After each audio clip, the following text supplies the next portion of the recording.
চাটা আমি ইচ্ছে করে ফেলিনি, আসলে বয়স হয়ে গেছে তো, তাই হাত থেকে পড়ে গিয়েছে। আমি পরিষ্কার করে দিচ্ছি। খাওয়ার সময় তো বলে না বয়স হয়ে গিয়েছে, আর একটু কাজ করতে বললে শুধু বয়সের বাহানা। কি চাকর রেখেছিস সেই বাড়িতে? এরকম চাকর কেউ বাড়িতে রাখে? এরকম চাকর আমাদের বাড়ি থাকলে ঘর ধাক্কা দিয়ে বের করে দিতাম।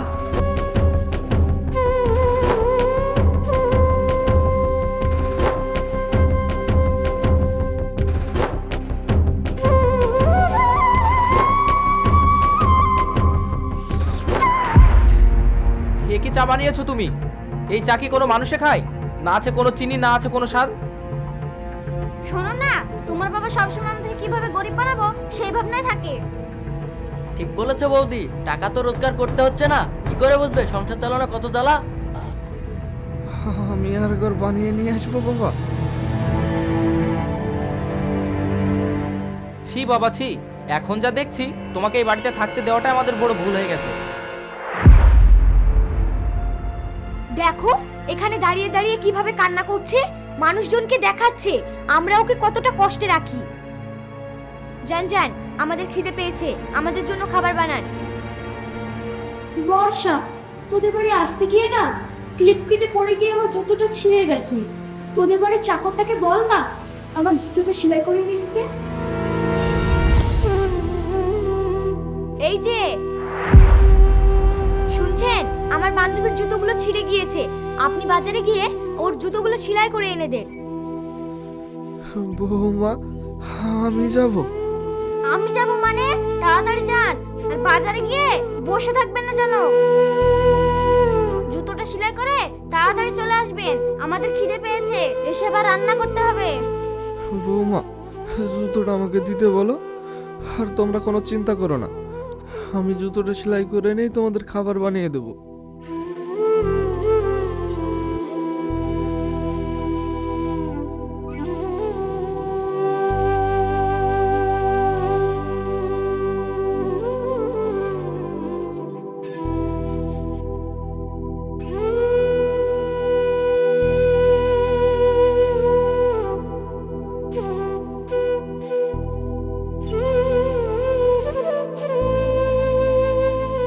বাবা, তুমি কি লুকোচ্ছ?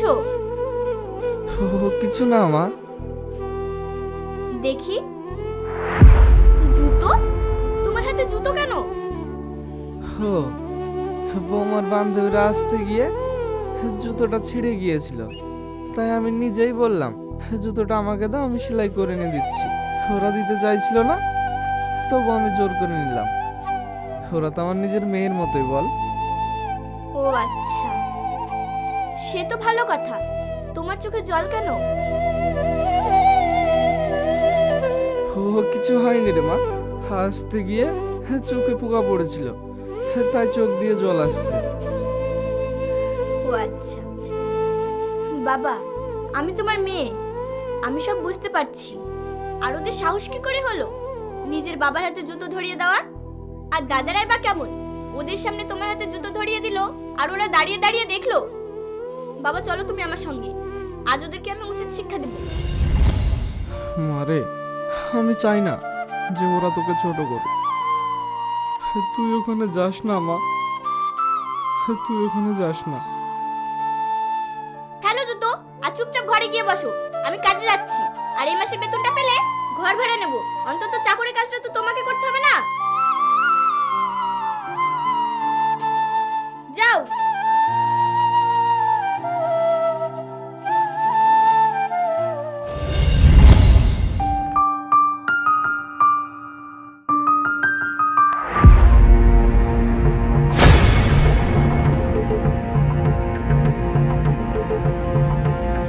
এই মেয়ে, কি হয়েছে তোমার?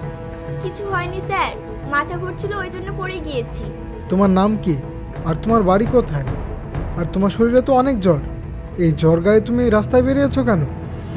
বাড়িতে রেস্ট নেবে। আমার নাম তানিশা, আমি প্রেসিডেন্ট পাড়ায় থাকি। তানিশা, আচ্ছা চলো তোমাকে আমি বাড়িতে রেখে আসি, রেস্ট নিলেই শরীরটা ঠিক হয়ে যাবে। রেস্ট? গরিবের জীবনে আবার রেস্ট? কাজে না গেলে খাবো কি বলেন? কেন, তোমার ফ্যামিলিতে কেউ নেই? ফ্যামিলিতে সবাই আছে, শুধু বাবা চাকর হয়ে গিয়েছে। বাবা চাকর হয়ে গিয়েছে মানে? গরিবের জীবনে অনেক কাহিনী স্যার, এগুলো আপনারা বুঝবেন না। আপনাকে অনেক অনেক ধন্যবাদ আমাকে উপকার করার জন্য। এখন আমি যাই, আমাকে কাজে যেতে হবে।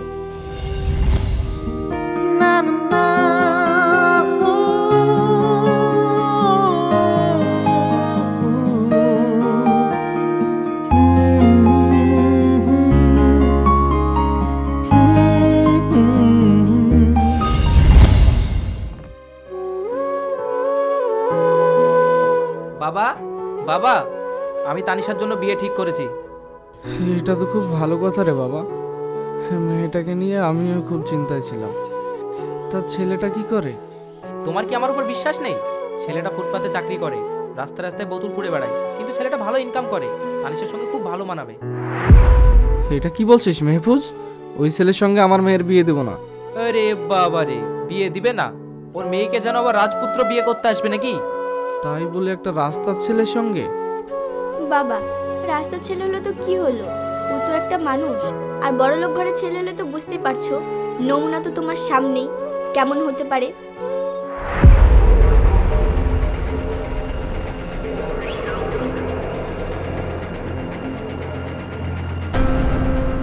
বাবা, আমি ওই ছেলেকেই বিয়ে করব, তুমি আর অমত হইও না। দেখবে আমি অনেক সুখী হব। ঠিক আছে রে মা, তুই যেটা ভালো বুঝিস সেটাই কর।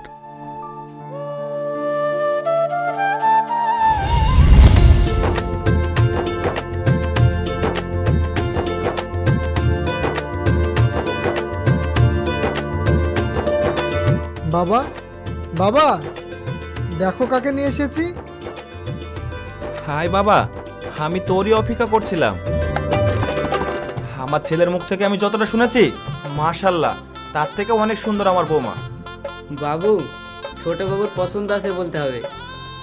আরে ছেলেটা কার দেখতে হবে তো।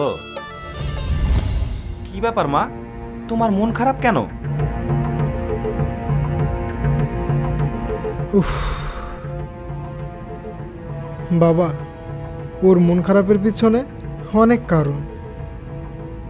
কেন রে বাবা, কি হয়েছে? আমাকে সব কিছু খুলে বল। শুনবে বাবা? তাহলে শোন। তানিশাদের ফ্যামিলি অনেক সুখের ছিল।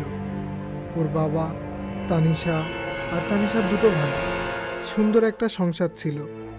তানিশার দুই দাদার বিয়ে হয়। বিয়ে হওয়ার পরে ওদের যে কোম্পানিটা ছিল সেটা ওর দুই দাদা দখল করে নেয়।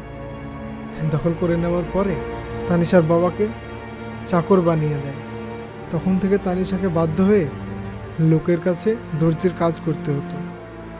জানো বাবা, তানিশার দাদা তানিশার বিয়েটা দিয়েছে আমার সঙ্গে একটাই কারণে। সেটা হচ্ছে যে তানিশার দাদা ভেবেছিল আমি রাস্তার বোতল কুড়ানো ছেলে, কিন্তু ওরা জানেই না ওরা যার সঙ্গে তানিশার বিয়ে দিল সে কে। আচ্ছা বাবা, এই অন্যায়ের কি বিচার আমরা করতে পারবো না?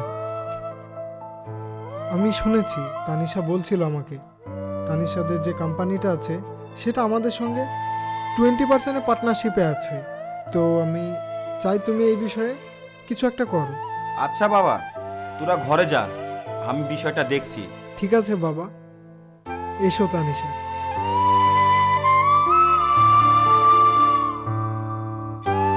রামু, কোম্পানি ফাইলটা নিয়ে আয়।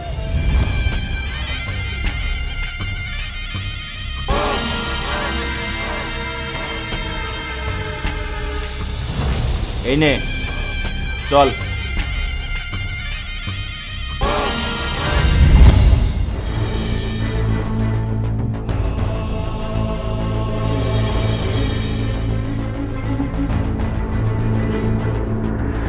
আরে স্যার, আপনি আমাদের বাড়িতে? এ তো আমাদের পরম সৌভাগ্য। আসুন আসুন, বসুন।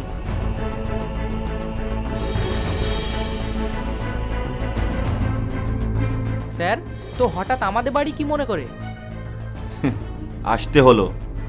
রামু, এই নাও ফাইল। আর গ্রুপ ইন্ডাস্ট্রির সঙ্গে তোমাদের যে 20% শেয়ার ছিল সেটা আমি রিজেক্ট করলাম। হে কি বলছেন স্যার? আপনাদের হাত যদি আমাদের মাথা থেকে সরে যায় তাহলে আমরা রাস্তায় বসে যাব। এমনটা করবেন না স্যার, এমনটা করবেন না। এমনটাই হবে। আমার বাবা যে ডিসিশন নেবে সেই ডিসিশন চেঞ্জ করার মতো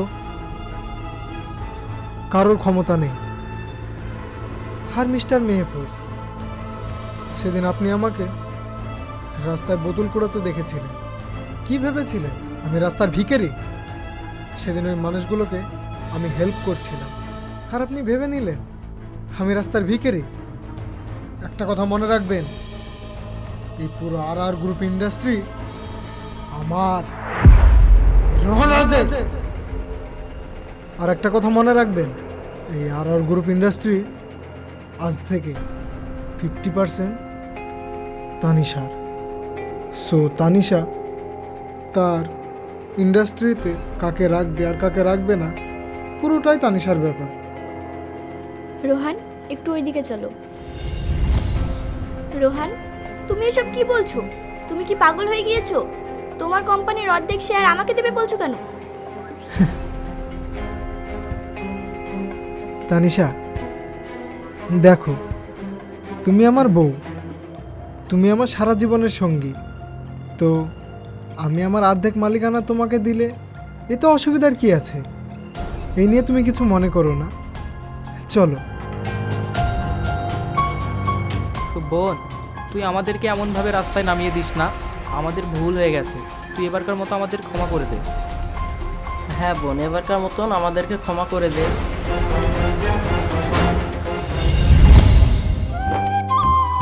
না, তোমরা আমার বাবার উপর যেভাবে অত্যাচার করেছো আমি তোমাদেরকে কোনোদিনও ক্ষমা করতে পারবো না, কোনোদিনও না। তানিশা, তুই যদি আমাদেরকে ক্ষমা না করিস আমাদেরকে রাস্তায় বসতে হবে। তুই কি চাস আমরা মানুষের দাঁড়ে দাঁড়িয়ে ভিক্ষা করে বেড়াই? বাবা, তুমি তানিশাকে বলো না যে ও যেন আমাদের কোম্পানিটা রিজেক্ট না করে, না হলে যে আমাদের পথে বসতে হবে। তানিশা, তুই এবারকার মতো ওদেরকে ক্ষমা করে দে, ওরা তো তোর ভাই।